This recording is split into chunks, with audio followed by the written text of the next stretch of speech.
The next fault I want to talk to you guys about as we move along in the swing here is the move away. The number one fault that I see from a lot of golfers is when they swing the club back, they roll their wrists this way, okay?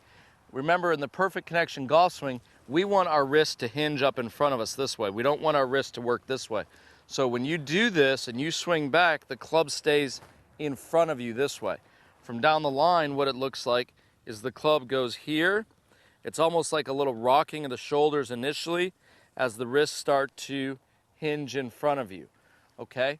One drill I want to give you here, we're just going to call it ever so easily as just the club on the ground drill. And what that is basically I've just laid a club here right along my target line. Very simple, okay? Now this is going to break the move away into just a little bit smaller piece.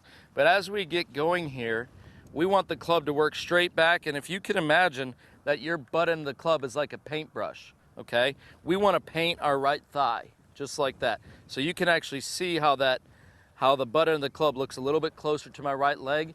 And from this point here in the move away, the wrists start to get activated, okay? And they start hinging the club.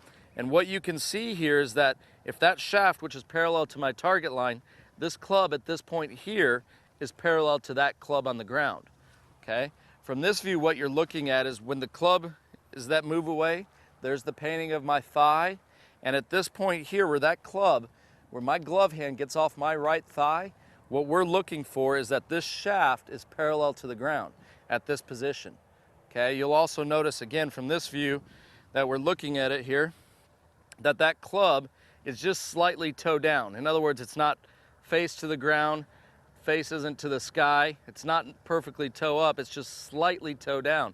That's all we're looking for here.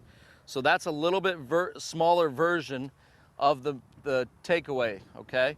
So I want you to understand that. Again, the fault that I see is that. You'll see how the butt end of the club does opposite of what the club head does, and the club gets rolled away and it gets the club too flat. Remember, we're trying to swing up the wall. So as this club goes here, it works back, it starts to get to that point, and that's going to take us into our halfway back position.